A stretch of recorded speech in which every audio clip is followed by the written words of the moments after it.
I am waiting for Coach Andrew to join me, and we have a special guest for this week's prediction segment. Get Sports Focus is brought to you by Summit Partners, leaders in growth equity investing, Ike's Love and Sandwiches, championship level sandwiches every single time, weightsandbars.com, build your home gym and shop locally from the Bay Area's best fitness equipment experts, and by South Bay Construction, a reputation built on trust. What's up, Coach Andrew?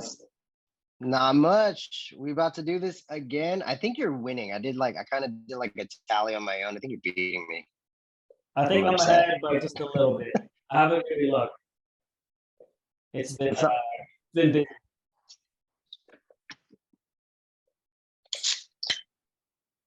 All right. So we have Joaquin joining us for this one. He's going to be the facilitator of this prediction segment. We're moving up, Coach. We're moving on up. Good. Mr. Facilitator. Mr. Facilitator. I like it. I'm plugged in over here. I have because I got him on the audio. But since we have Manala here, Manala, go ahead and introduce yourself and tell us a little bit about yourself. What is up? My name is Manala Joaquin. I go to Lincoln High School, and I am one of the staff members, officially now one of the staff members of GSF. I play soccer. I play for Breakers FC, and I play for the MLS Next team, basically. So basically, I play for the MLS League, Youth League. So, do you play for a Lincoln High School soccer team? Not anymore. I played freshman varsity last year, but this year I'm going to pursue hopefully, I'm going to pursue MLS Next and maybe win a title.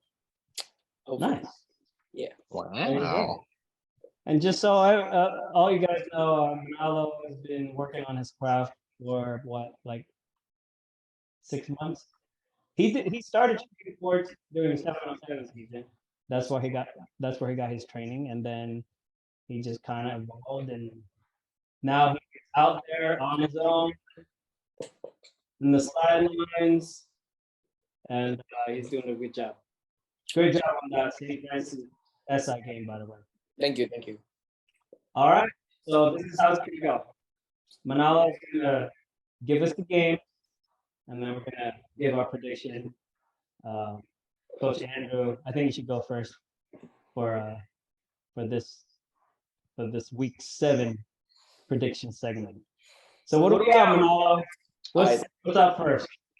First game is Sacred Heart Cathedral versus St. Francis. Ooh, good one. Yeah. You know what? Good matchup. You know, St. Francis got back in the win column. Very convincing win over SI. I think they really needed it. I mean, but the Irish, they also put a good smackdown on Valley. Those guys popped up, you know. We got our mixtape we were asking for from Jerry. It's coming.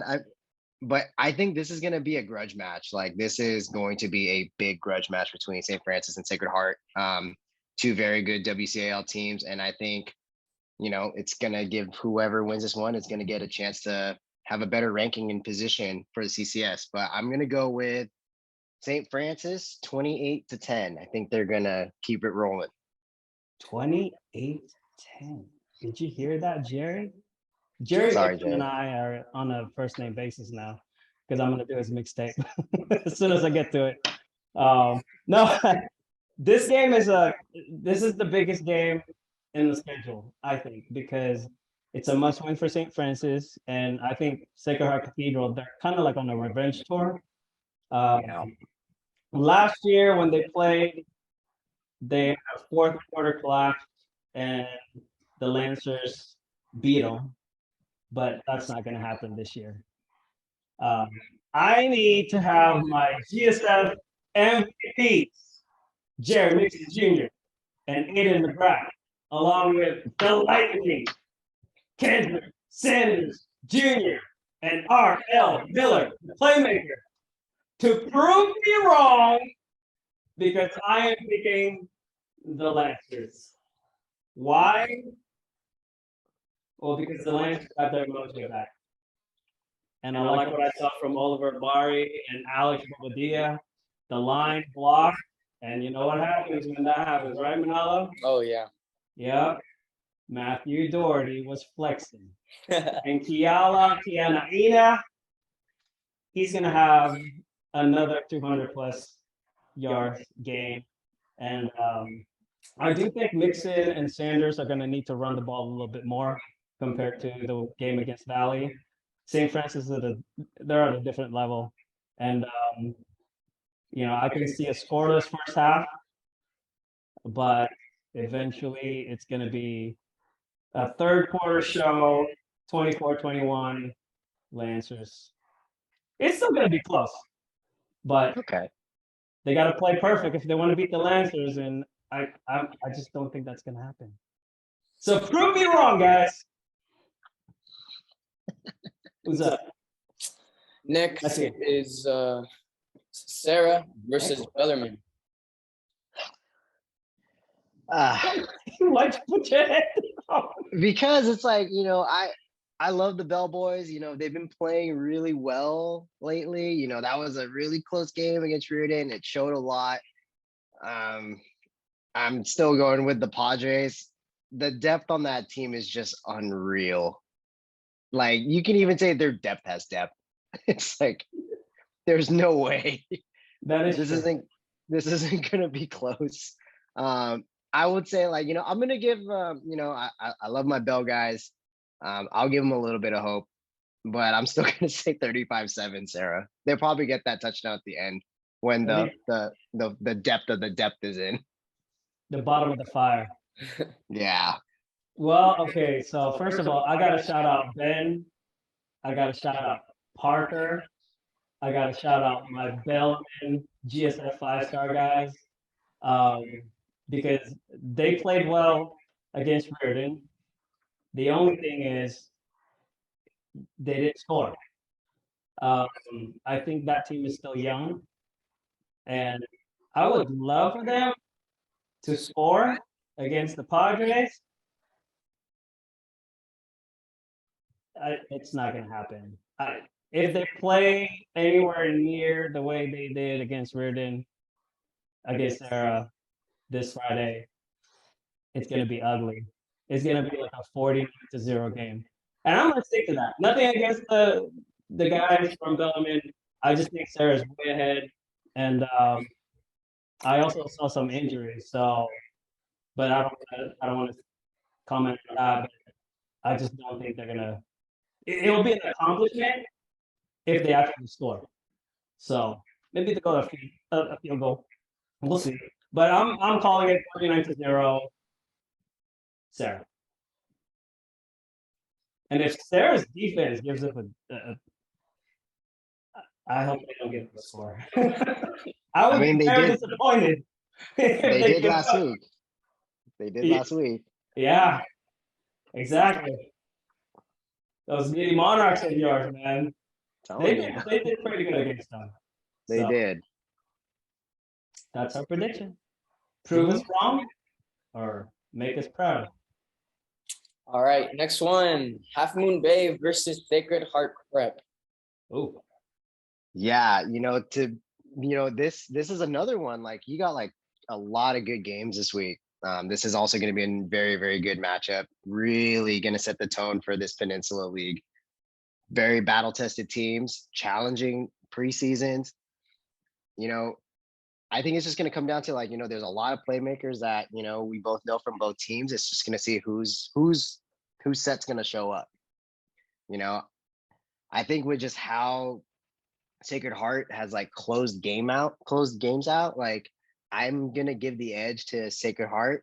Haven't watched too much of Half Moon Bay, but Half Moon Bay is like traditionally always a good team. So, but I'm going to go with Sacred Heart just because of like how much fire they want to have. And, they're trying to make a statement to push to that open. So I'm gonna go Sacred Yeah. Heart Prep Gators 21-14. It's gonna be closer.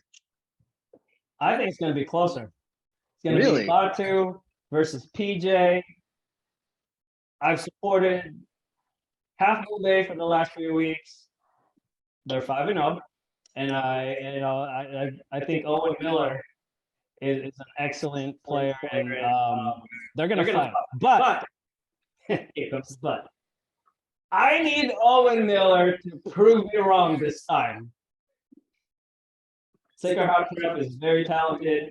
They got some dudes, and Shea O'Kelly is going to be the game changer in this game. I'm going to say a 17-14 game. The coaching is going to be key. So you have two excellent coaches opposite each other, and it might even end up being a tie. That's how I think this two teams are pretty even. So, but I'm going to give it to Sacred Heart Prep because they got Tinsley, the kicker. I can see him kicking a game-winning field goal. So that would be my prediction. 17-14. Sacred Heart Prep Gators. All right. Next one, we have Menlo-Atherton versus Burlingame. MA is coming off of like their last two losses were so close. If certain things changed, this record would reflect that, and the results in these games would show that. But again, league time in the peninsula, I'm seeing these games are coming early. These good games are coming really early. Burlingame took that stretch with Aragon, right at the end, and then, but Burlingame's in for a long stretch coming up. They got MA, and then you're following it up with Sacred Heart and then Half Moon Bay. That's tough. That's tough coming up. So I'm going to actually swing with MA though. So MA is going to make it a lot tougher for Burlingame to get past them in this long stretch. So I'm going to go 28-21 Bears. I really want these Bears to win. Mr. Bay Area, come on, make me proud. Well, I would love to pick MA, but I'm not going to do it again this week. I know we went against them last week, and Half Moon Bay beat them by 1 point. Burlingame won a thriller last Thursday, and it came down to the last few seconds, and one of our guys, Joey, Joey Noraki scored the game winner, and I think they're going to do it again. It's going to be a 28-24 game. They're on an upswing. They're at home, and they believe. And so I think that's very, very important. They believe. I think MA's a little down. They dropped a couple of really close ones, and I hope they prove me wrong. I really do. But I'm gonna have to go with Burlingame. Ethan Castle. That's alma mater. All right. Next one, Valley Christian versus St. Ignatius. Oh man, Valley and SI coming off of they're coming off of really tough losses, and they've had a pretty tough. Both teams have had pretty tough seasons so far. And I think it's just gonna it's gonna help them along as they keep going. But Valley Christian, with that showing that they had against Sacred Heart Cathedral, seeing EK getting off, going off there, man, that's something to really look forward to. And that tight end, just getting him out. I think SI will hold up a lot better, but you know what? Just because of that last week showing against Sacred Heart, I'm gonna edge this one out to the Warriors. Get another win under their belt, 21-14. Valley Christian. Valley Christian. There's a few things here to consider, okay? I think SI did not do as bad against St. Francis. The difference was St. Francis knew how to manage the game better, and the key thing was that they scored early. So if SI were to take that game plan that St. Francis did against them and apply it to this game, they're going to beat Valley. I think both teams are pretty even. I saw both. Manalo shot the game, but I saw a lot of the footage. And EK, he's a playmaker. He's going to score. He's going to score more than once. He's probably going to score 3 times. But he's the team. Their quarterback is young. Um, you're not going to be able to throw against SI at SI with the fog and the crowd. All that stuff is going to come into play. I'm going to take St. Ignatius 33-24 for this one. They just need to outscore Valley. That's all they need to do. That's fair. All That's fair. right, next one. We got Riordan versus Mitty. The gritty Mitty. Gritty Mitty. You know what? Mitty they got their tough battle, very tough battle, like early in league play against Serra. And to be honest, they showed a lot of good, bright things. And I think it's going to continue to show up like as league continues. I don't see them falling short against Riordan. That this Mitty team has been together since, the COVID season, sophomores, they're seniors now.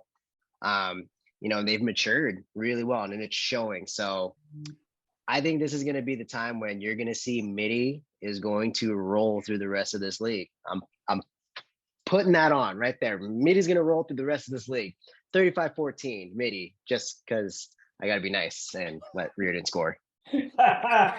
Well, the motivation for Mitty is that embarrassing loss last year that put them on the bottom of the list. And they were the worst team in the WCAL for the rest of the year up until, the first, even like after the second game this season, they were still getting disrespected. I know. I was like, no, I don't think they're going to be that good, but now I saw them and I see the difference between Riordan and Mitty. Mitty's big. They can execute. Riordan, they're missing a playmaker. They just need that one guy to kind of be like the player coach on the field because they have some really, really good coaches, but they're missing that one leader that's going to take them up a level. So I'm going to go with Mitty on this one. It's going to be a 38-12 game. I could see Riordan scoring late, but yeah, Mitty, they're still pissed off about that loss against Serra and that performance. And Will Stowers, this should be a good game for him to pick them apart. All right. Lincoln versus Christopher is next. Ooh. 5-0 versus 5-0. I know, undefeated on both sides. League opener for this. What is it? The Mount Hamilton B-Val? Like, this is what it is. This is their debut. This is Christopher's debut. And I think this is going to be the toughest matchup for the Cougars. Like, to date, this will be their toughest matchup. They need to be ready. Like, CHS needs to be ready for this team. Like, Taden Phillips, he's insane. He's so good. And you can see like, Espinoza and then I don't know how to say his name, the other Phillips, the other wide receiver, like you let those guys get loose. Is it Keon? Like you let those guys get out and get them involved. Like they're going to be tough to beat. So, I think Christopher's they gotta play up to this. Like, this team has like that Lincoln team has played together for some time, it's very traditional, very hard nosed. I think it's going to be a close one. And I think this will be the running for who will win this league. I'm going to actually call it 28-24 Cougars. Close. But I got to go with my Cougars. Oh, man. Well, as you can see, right behind the Manala, sir. I got to go with my Cougars, Manala. You're underestimating my Lincoln Lions. Come on now. Hey, we got Yaya, that's my boy Yaya. Hey, as you said, you got Keon. You want to take this one, Manalo? I mean, you can add on, but I'm gonna go with my Lions, because I got faith in my team. I got faith in my school. I know they're gonna pull up. And they're gonna go all out on this game. And as you said, this game is gonna be the one where it indicates who's gonna win the league. So I have faith in my Lions. I know they will win. So I'm hoping to see you play like a god. Not tomorrow. next game against the Cougars. And then Thursday. Tayden and Keon Phillips, let's see what you got. Nice. Okay, well, I'll say a little bit. I don't feel qualified at all to make a prediction for this game because I honestly haven't seen Lincoln or Christopher. But one of our guys, Sal Espinoza, he actually plays for the GSF 5-star team, and he is on this team with Lincoln. So I got to go with family. Lincoln's going to win this game. And I'm really intrigued because it's going to be a Thursday game at Christopher, right? So I have decided that this is going to be the GSF Week 7 Game of the Week. There we go. Yeah, let's go, Lincoln. Let's go. Aww. All right, next up. Cougars. We got Oak Grove. And finally, all right, go ahead. All right, we got Oak Grove versus Live Oak. I'm actually really excited for this matchup. I'm actually really excited for this one. Oak Grove, they lost they didn't get to play a game. What was that, 2 weeks ago? Perfect. So, forfeited. Yeah. So, and they took it out on Creek last week. That was, I was like, oh, so they put it on them. But I got to give it to Live Oak. Like Live Oak, being down in this area, Live Oak is starting to roll like as they usually do. Like as the season goes on, like these guys get better and they're blowing out their opponents. I mean, they started super slow, this year. But Oak Grove is going to come to play, and I don't see it like getting away from them until probably later in the game. So I think it's going to be close, but I think Live Oak's going to pull it away and put everything in the second half. I'm going 35-14 Live Oak. Live Oak, the Acorns. Unfortunately, Nate Garcia, the running back for Oak Grove, is out for the rest of the season. He got hurt. So that's a big loss. But I heard that they got Jameer Peacock. My man is activated. Or he was activated last week, actually. And so I don't know much about Live Oak. I have nothing against Live Oak. I don't need to know anything about Live Oak. This game, I got to root for the family. Heroes on Oak Grove. They're going to win this game 21-17. Akino McGee's going to go crazy. Jameer Peacock is going to go crazy. I need to see Coach Cordero wearing the short sleeves with shorts on in the cold. They're going to win this game. It's the last game on the schedule. They're playing Saturday night. So that's a smart move. So that's what we have. Manala, anything you want to say? Where are you gonna go this week? What game you streaming? I think I'm going to the St. Francis versus. Okay. St. Francis versus Sacred Heart Cathedral. Yeah, I'll be there for the freshman game and for the varsity game. So. Ooh, I'll see you there. Well, I might join you late in that varsity game because I feel like Serra's gonna put it on, and it's gonna be a running clock, and that game's gonna end early. So I'll rush on over to St. Francis and watch the rest of that game. Might actually go into overtime. So that's pretty much it, everybody. We got one more segment. Oh wait, this is the last segment. This is the last. We're seeing you guys at Game of the Week, though. Game of the Week. Yeah, Thursday night. We had Game of the Week Thursday night. Yeah, that's pretty much it. Thank you, Coach Andrew, for making the time. Thank you, Manalo, for making the time. We will see you on the sidelines, people.